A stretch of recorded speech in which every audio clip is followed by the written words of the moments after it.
America में जो बने दर्जन भर ड्रोन विमान हैं, उनको खरीद ले, जिस डील के बारे में काफ़ी लंबे समय से चर्चा हो रही है और भारत इस पर कोई डिसीजन नहीं ले पा रहा है।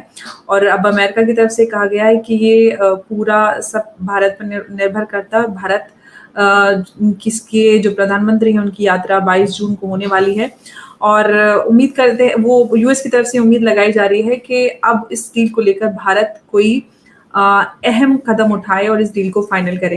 मैं आपसे सर ये जानना चाहती हूँ कि आखिर भारत और अमेरिका के बीच इस डील में कौन-सा पेच फँसा है? क्यों इतना टाइम लग रहा है? देखिए, ये सारी डील्स जो होती हैं, ये इसमें एक तो प्राइसिंग में बहुत टाइम लगता है, जी। बहुत समय लगता है प्राइसिंग में। और फिर दूसरी बात ये होता है कि ये टेलर मेड होती हैं। जिस तरह की हमको रिक्वायरमेंट है जहाज में, या ड्रोन्स हमें जिस टाइप के चाहिए होते हैं, जिस एरिया में हमको यूज करने हैं, पहाड़ी एरिया है या डेजर्ट का एरिया है या प्लेन्स हैं, तो इस तरह से अलग अलग होता है। फिर उसके अलावा एवियोनिक्स वगैरह पे ध्यान दिया जाता है, तो उसके हिसाब से ये बनते हैं। फिर उसका प्राइसिंग होती है और उसमें डील में इन तरह के फिर ये होता है कि ये आप इस्तेमाल करेंगे, इनका एंड यूज क्या होगा, क्या आप किसी को और तो नहीं देंगे, तो इस तरह की बड़ी शर्तें होती हैं।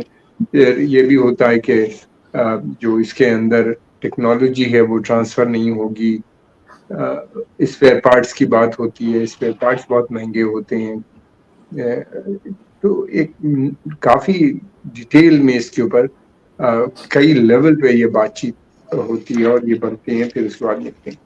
दूसरी तरफ ये भी है कि अमेरिका ये सब प्लेन्स या इस किस्म के अपने सिस्टम्स देता है, तो उसको देखता ये है कि ये कहाँ पे यूज होंगे, किस कंट्री के खिलाफ यूज होंगे। और वो डिफेंस के लिए मिलते हैं कि आप अपने डिफेंस के लिए, भारत के लिए हो, तो डिफेंस किसके, चाइना के खिलाफ है या पाकिस्तान के खिलाफ है या किसके खिलाफ है, इस तरह से ये भी देखा जाता है। और ये भी देखते हैं कि अ, हर डील के साथ कुछ ना कुछ स्ट्रिंग्स अटैच होती हैं, खासतौर से अमेरिकन की, कि वो आपको ये सामान दे रहे हैं इतना हाई टेक सेक्टर में आप डील कर रहे हैं, तो उसको उसके बदले में आप पॉलिटिकल कंसेशंस या उनको किस किस्म के कंसेशंस आप देने पे तैयार हैं। छिपी हुई चीजें होती हैं, इसमें भी वो कोशिश करते हैं कि इस समय भारत की एक बहुत यूनिक स्थिति है। एक बड़ दुनिया जो है वो दो भागों में बटी हुई है। एक तरफ तो आप समझ लीजिए अमेरिका और पश्चिमी देश हैं, तो दूसरी तरफ जो है वो ब्रिक्स नेशन आप समझ लीजिए, ये 5 नेशन है जिसमें लगभग 19 देश और ज्वाइन करने वाले हैं। फिर आसियान के भी देशों ने कहा है वो भी ज्वाइन करना चाहते हैं, और कल फ्रांस ने भी इच्छा जाहिर की है, वो भी ज्वाइन करना चाहता है। अब ऐसे स्थिति में इसमें एक बड़ा फोर्स के रूप में ये इमर्ज हो रहा है। और अमेरिका चाहता है कि अमेरिका की बेसिक पॉलिसी ये है कि उसकी जो हेजिमनी है, उसका जो पूरी दुनिया के ऊपर एक कंट्रोल बना हुआ है वो बना रहे। और फिर ये भी है कि साथ में जो इंटरनेशनल इकोनॉमिक ऑर्डर और इंटरनेशनल ऑर्डर जो बना था सेकेंड वर्ल्ड वॉर के बाद, यानी यूनाइटेड नेशन लेड एजेंसीज, और जिसमें अमेरिका का बहुत बड़ा रोल है, और फाइनेंशियल इंस्टीट्यूशन यानी वर्ल्ड बैंक और आईएमएफ, इनकी जो पोजीशंस है वो बनी रहे और चैलेंज ना हो, डॉलर की भी सुप्रीमेसी बनी रहे।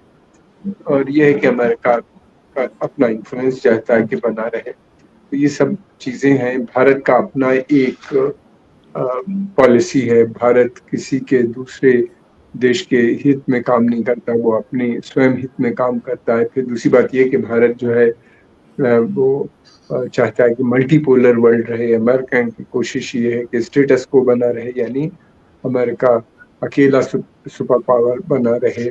इस तरह की डिफरेंसेस हैं जब बातचीत होती है।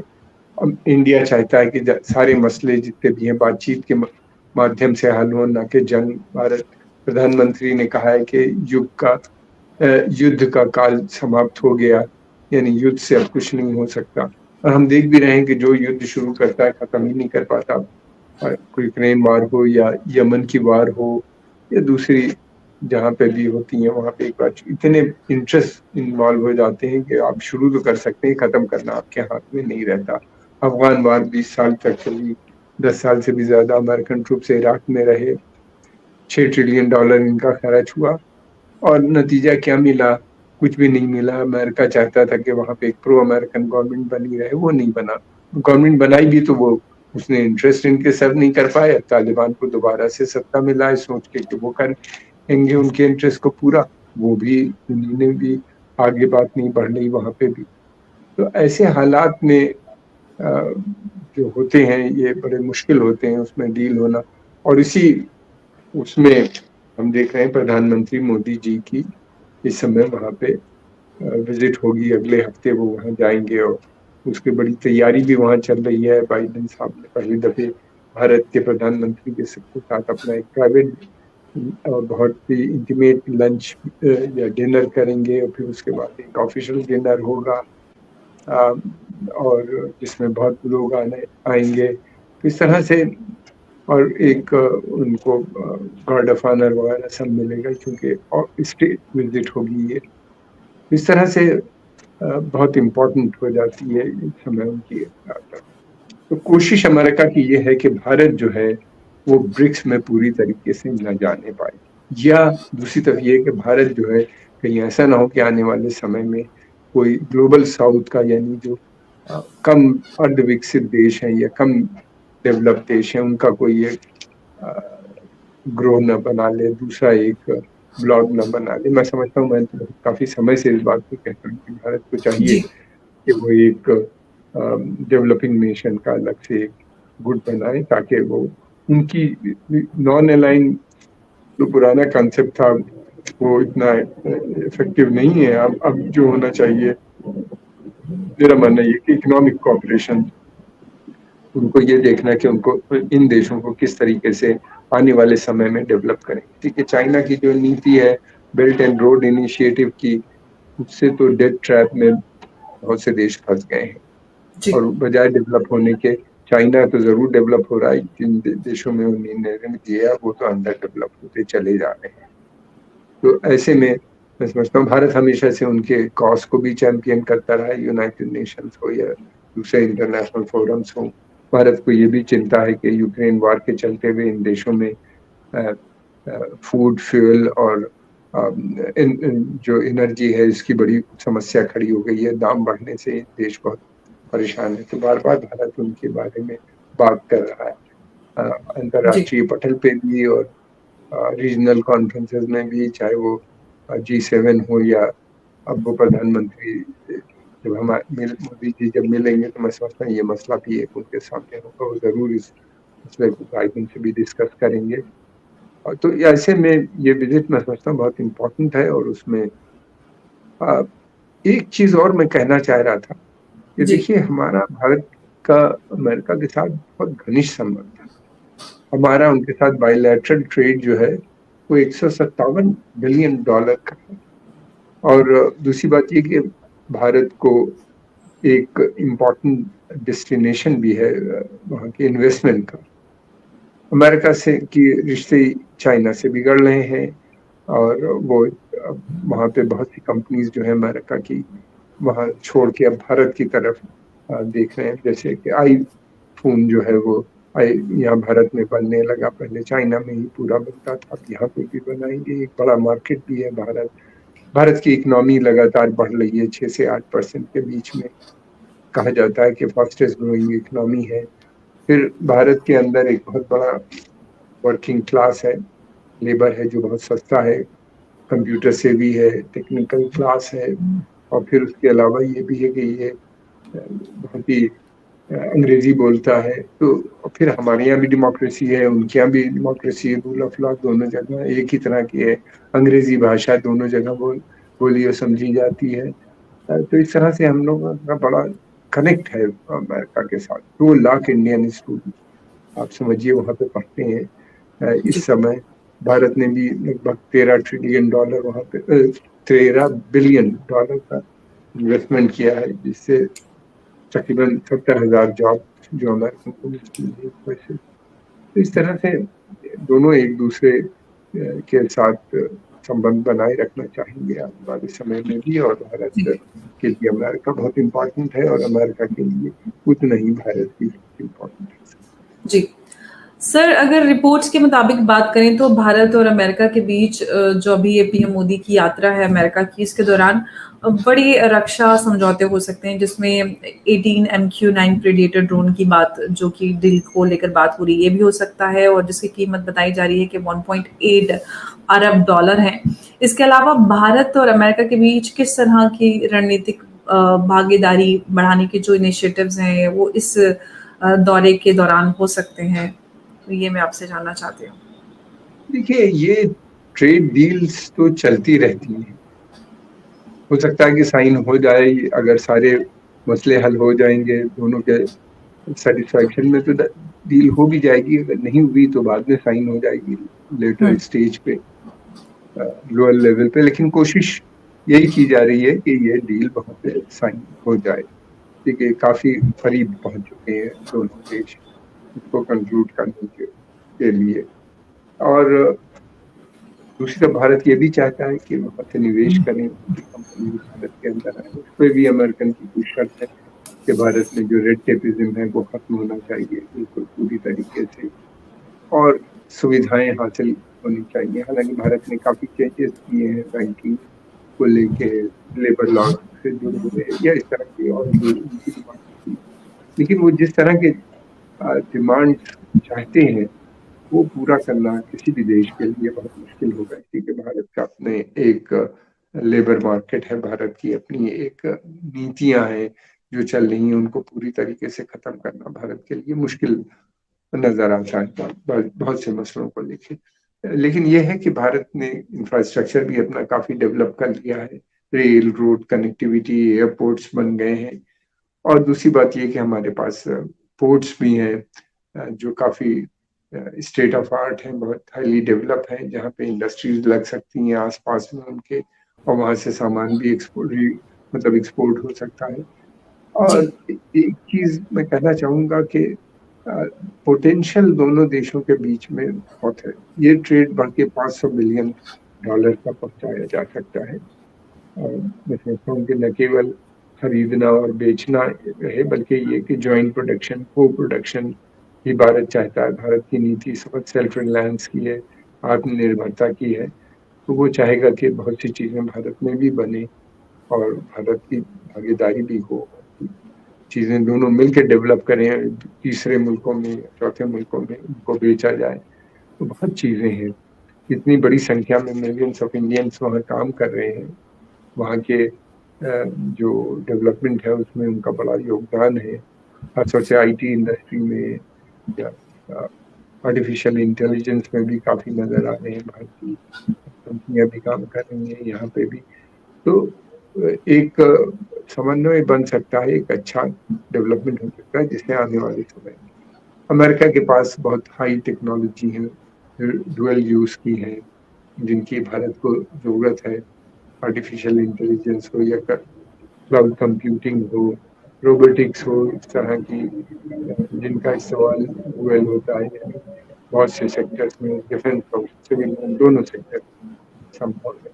सुपर कंप्यूटर्स हैं, भारत की जरूरत रहती है, भारत के लिए भी है। तो इस तरह से एक अगर ठीक तरीके से चले, प्रेशर्स ना आए, तो ये ट्रेड बढ़ के $500 बिलियन तक पहुंच सकता है। जी। सर, आपने अभी पिछले सवाल के दौरान में ये बात कही थी कि जिस तरह से भारत को चाहिए कि जो ग्लोबल साउथ है या जो डेवलपिंग नेशंस हैं उनके साथ मिलकर कोई एक अलग गुट बनाए। अगर हम चाइना की बात करें तो शी जिनपिंग ने पिछले 1 दशक में जीएसआई और जीसीआई और ग्लोबल डेवलपमेंट इनिशिएटिव और बीआरआई, इस तरह के कई सारे इनिशिएटिव्स उन्होंने स्टार्ट किए हैं, और इनफैक्ट इंटरनेशनल कम्युनिटी से अपील भी करते हैं कि इन सब में शामिल हो। और अभी उन्होंने हाल ही में चाइना चाहता है कि नेपाल जो उनका ग्लोबल सिक्योरिटी इनिशिएटिव है उसका हिस्सा बने। अगर हम बात करें, जो एक्सपर्ट्स हैं जिनका कहना ये है कि अमेरिका ने चीन को घेरने के लिए जो एशियाई नेटो जिसको कहा जाने वाला जो क्वाड था उसका गठन किया, और उसके जवाब में जिसमें भारत, जापान और ऑस्ट्रेलिया शामिल है। और क्वाड से घबराए चाइना ने अब ये जीएसआई शुरू किया है, जो जिसको एशियन चाइना का नेटो भी कहा जा रहा है। तो चाइना चाहता है इसमें नेपाल भी शामिल हो जाए। हालाँकि नेपाल की तरफ से ऐसी कोई प्रतिक्रिया नहीं आई है और बल्कि नेपाल इसमें शामिल नहीं होना चाह रहा है, क्योंकि हम सब जानते हैं कि जो बीआरआई के थ्रू जिस तरह से चाइना ने कई सारे देशों को कर्ज के जाल में फँसाया और वो अब किस कगार में पहुँचकर अब डिफ़ॉल्ट होने के कगार पर पहुँच गए। तो मैं आपसे ये जानना चाहती हूँ कि जिस तरह से चाइना अब नेपाल पे भी ये दबाव डाल रहा है कि वो जीएसआई में शामिल हो जाए, ये किस तरह का खतरा भारत के लिए पैदा कर सकता है? देखिए, ये खतरा भारत के लिए नहीं बल्कि नेपाल के लिए भी अच्छा नहीं होगा। हमारे नेपाल से हज़ारों साल पुराने संबंध हैं, धार्मिक, कल्चरल और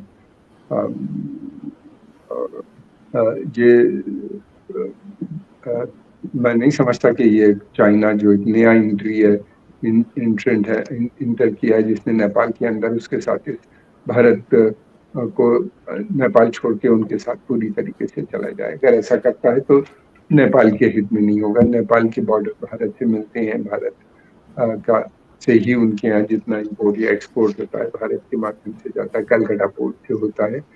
और भारत मेजर सप्लायर है ऑयल का, गैस का और दूसरी चीज़ों का। बड़ी संख्या में नेपाल मूल के लोग भारत में रहते हैं, तो मैं नहीं समझता कि इस तरह होगा। वो नेपाल की और कुछ और देश हैं जिनकी कोशिश ये है कि वो दोनों देशों से अपने हित में काम लेना चाहते हैं। कुछ प्रोजेक्ट वो नेपाल से ले आते हैं, फिर उसके बाद वो भारत से बात करते हैं, भारत से ले लेते हैं, पहले भारत आते हैं उनके प्रधानमंत्री और फिर जब दौरा करके वापस जाते हैं, फिर अनाउंस होता है कि वो चाइना जाएंगे, तो चाइना जाके वहाँ से भी कुछ।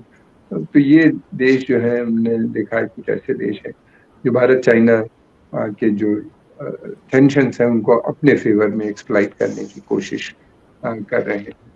भारत की बेसिक नीति यही है कि नेपाल डेवलप हो, तरक्की करे, मगर भारत ये नहीं चाहता कि किसी भी देश का वो एक वहाँ पे वर्चस्व हो और फिर वो एंटी इंडिया एक्टिविटी वहाँ से, भारत विरोधी बातचीत या काम करे वहाँ से बैठ के, इसकी भारत को चिंता लगी रहती है।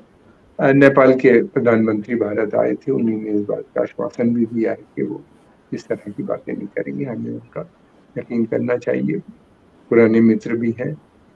दूसरे जहाँ तक क्वाड का सवाल है, तो क्वाड जो है वो बेसिकली इकोनॉमिक डेवलपमेंट एजेंडा उसमें ज़्यादा है। इंडिया, जापान, ऑस्ट्रेलिया और अमेरिका का मिलके भारत ने जो इसका एक और जो ऑक्स बना था, ऑस्ट्रेलिया, यूनाइटेड किंगडम और अमेरिका का मिलिट्री अलायंस, भारत ने उसको ज्वाइन नहीं किया, मना कर दिया ज्वाइन करने से। जैसे कि भारत की नीति नहीं है कि किसी भी मिलिट्री अलायंस में ज्वाइन करने के लिए। तो मैं समझता हूँ कि वो एक अच्छा एजेंडा है और उसका मानना ये है भारत का भी और अमेरिका का भी कि ये जो है इंडो पैसिफिक वाटरवेज जो है ये इंटरनेशनल वाटरवे है और इसमें बगैर रोक टोक के जहाज रन या किसी तरह की एयर स्पेस वगैरह में किसी भी मुल्क का कोई दखल नहीं होना चाहिए। चाइना हालांकि बार बार उसको रोकता है और भारत और अमेरिका दोनों का मानना ये भी है कि साउथ चाइना सी भी एक इंटरनेशनल वाटरवे है और उसके ऊपर चाइना जिस तरीके से विस्तारवादी नीति के माध्यम से अपनी मसल फ्लेक्सिंग कर रही है, उसके खिलाफ हम लोग, भारत पूरी तरह से वहाँ के जो देश हैं उनको सपोर्ट करता है। और लेकिन ये है कि भारत कोई मिलिट्री इंटरवेंशन या कोई मिलिट्री डिस्कशन की बात नहीं करता। दूसरी चीज़ ये भी है कि ये इंडियन ओशन जो है ये भारतीय ओशन है, तो इसमें जो स्ट्रेट ऑफ हॉर्मुज से लेके स्ट्रेट ऑफ मलाक्का तक का जो रीजन है इसको भारत हमेशा गार्ड करता रहा है। यहाँ पे पायरेसी या दूसरी चीज़ें जो होती हैं या आतंकवाद से मदद से उनको रोकने के लिए हमेशा उसने अपनी नेवी का डिप्लॉयमेंट किया है। अब अमेरिका चाहता है और आगे इंडो पैसिफिक क्षेत्र में भी भारत की नेवी एक बड़ा रोल वहाँ पे करे। तो इस तरह से भारत का एक इम्पोर्टेंट रोल हो जाता है, लेकिन भारत कोई मिलिट्री अलायंस में किसी तरह से नहीं। सर, आप कह रहे हैं कि भारत, और हम सभी जानते हैं कि भारत किसी भी मिलिट्री अलायंस में अभी तक नहीं रहा है और ना ही उसकी ऐसी पॉलिसी है। जैसे कि चाइना ने जीएसआई बनाया, ग्लोबल सिक्योरिटी इनिशिएटिव, और वेस्ट और अमेरिका का नेटो है। तो क्या भारत को भी इस तरह के किसी मिलिट्री अलायंस को क्रिएट करने की जरूरत है कुछ अन्य देशों के साथ मिलकर, या करना चाहिए? नहीं, भारत का मानना यह है कि भारत की सेना पूरी तरह से सक्षम है चाइना, पाकिस्तान दोनों से डील करने के लिए। दूसरी तरफ ये है कि भारत कोई जंग नहीं चाहता किसी के साथ, बातचीत का मसले हल करना चाहते हैं। भारत हुँ। ने हमेशा से मिलिट्री अलायंसेस का विरोध किया है और प्रधानमंत्री मोदी जी का भी ये मानना है कि युद्ध का काल समाप्त हो गए, युद्ध से मसले नहीं हल होंगे। तो मैं हुँ। नहीं समझता कि भारत को इस हाँ, भारत का हमेशा से और ख़ास तौर से प्रधानमंत्री मोदी जी का एक एम्फेसिस जो है वो डेवलपमेंट का है। और वो चाहते हैं कि भारत के साथ-साथ ये जो अर्धविकसित देश हैं या कम डेवलप्ड देश हैं, ये भी तरक्की करें और उनके जो समस्याएँ हैं, उनके लिए भारत बराबर अंतर्राष्ट्रीय पटल में उनकी समस्याओं को रखता है और उनके मसलों का भी हल करने की कोशिश करता है। इसीलिए भारत ने इंडो